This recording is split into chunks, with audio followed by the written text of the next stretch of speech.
It was a beautiful sunny day in Corona. Rapunzel took a walk around her kingdom. The sun was shining bright, even brighter than usual. A beam of light came out of the sun and hit Rapunzel.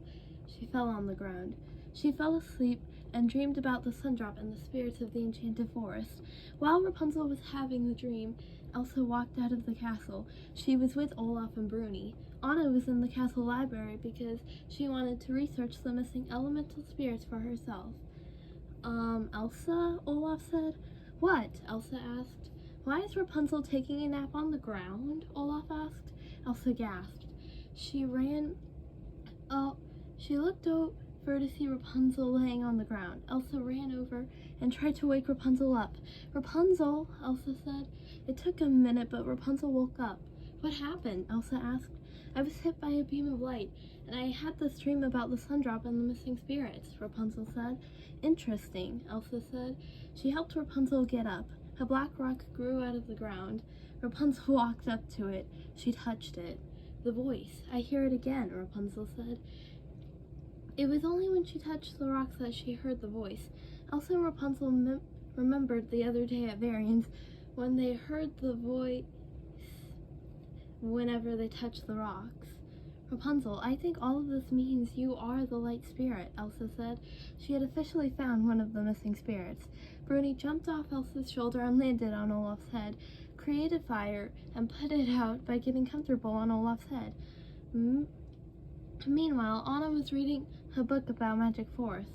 It was interesting to see different types of magic that came from different forests around the world. The book talked a little bit about the Enchanted Forest, but nothing the girls didn't already know, maybe because Elsa had been to Ottoholland and she knew a lot about the forest. She just didn't know where to find the missing spirits. As Anna read, she heard something. It felt like somebody else was in the library with her. Anna looked up and saw a shadow. It wasn't anyone she knew. But was that a good thing or a bad thing? Maybe it was just her imagination. Anna kept reading. As she did, she heard footsteps. Who's here? Anna called. Me, a voice called. Anna couldn't tell who it was. Whoever it was walked up to her. The person was a girl with short black hair and gray eyes. Who are you? Anna asked. Who are you? The girl asked. I'm Queen Anna of Arendelle. I'm friends with Rapunzel, Anna said. I'm Cassandra and I'm friends with Rapunzel too, the girl said. You're Cassandra, Anna exclaimed. Rapunzel told me about you the other day. She's never told me about you. I also don't think the topic ever came up, Cassandra said. That's why my sister and I just found out about you, Anna said. Where is Rapunzel? I've been traveling around the world and I'm here to visit her, Cassandra said. I think she's outside, Anna said. The girls left the library. That's cool, Olaf said. What is, Rapunzel being one of the missing spirits? Elsa asked. No, this book I'm reading, Olaf said. While Elsa and Rapunzel were discussing what happened with the sunbeam, Olaf was reading a book he'd found in the castle library. Do you really think the sundrop and moonstone are coming back? Rapunzel asked. I think so, Elsa said. What are you talking about? Cassandra asked as she and Anna walked up. Remember when you were at Varian's the other day? Rapunzel asked. Yeah, Cassandra said. Varian said that when you left, black rocks came out of the ground, Rapunzel explained. Cassandra was surprised. She thought Rapunzel had gotten rid of the sundrop and moonstone. There's no way they came from me, Cassandra said. She wanted to deny the fact she made the rocks.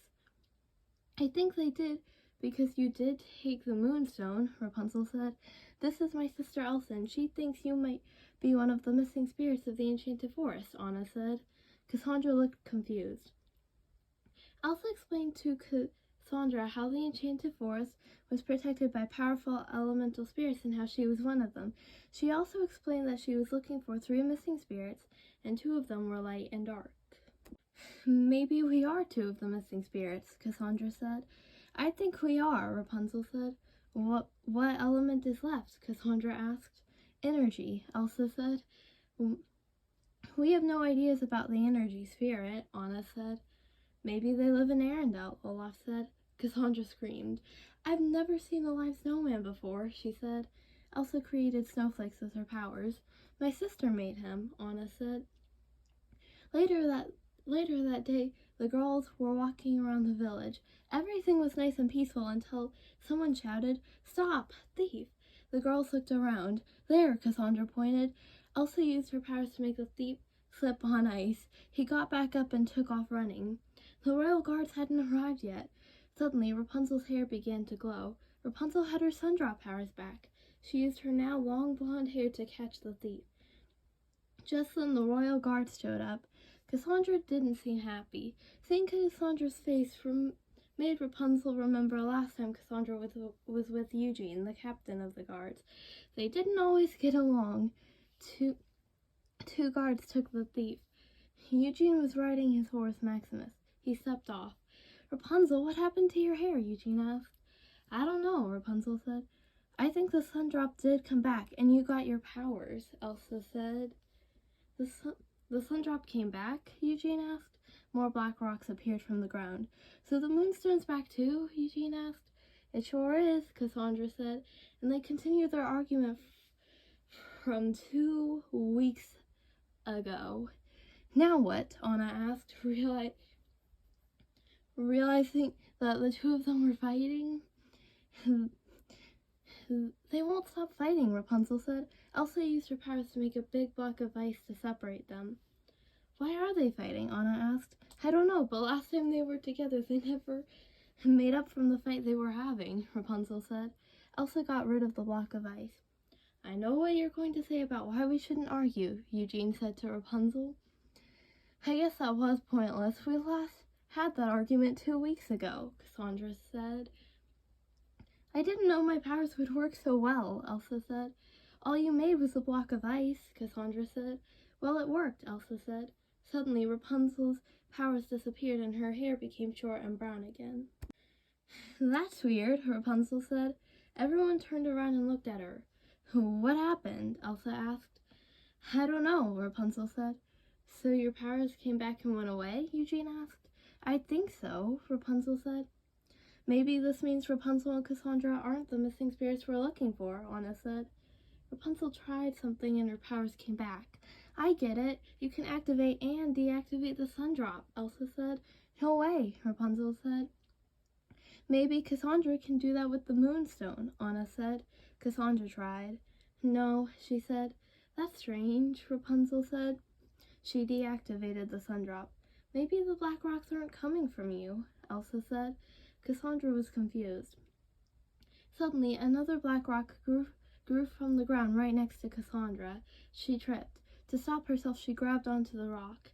"That's weird. When I touched the rock, I heard this voice," Cassandra said. "We heard it too," Elsa and Rapunzel exclaimed. "It means you're one of the spirits," Elsa said. "But I don't have any powers," Cassandra said. "Anna doesn't, and she's part of the fifth spirit," Elsa said. "Eugene, can you touch that rock?" Rapunzel asked, pointing to the one that was next to Cassandra. Eugene touched it. "Nothing happened. No voice, nothing," Eugene said. "That proves it," Rapunzel said. Anna touched the rock. "I hear the voice," Anna said. "I think I know why," Elsa said. Rapunzel smiled. "Now that we've found 2 of the missing spirits, together we will find the last one," she said. That night, Cassandra was sitting on her bed. She saw something out the window. She ran to the balcony. A blue beam of light came out of the moon and hit Cassandra. She fell on the floor.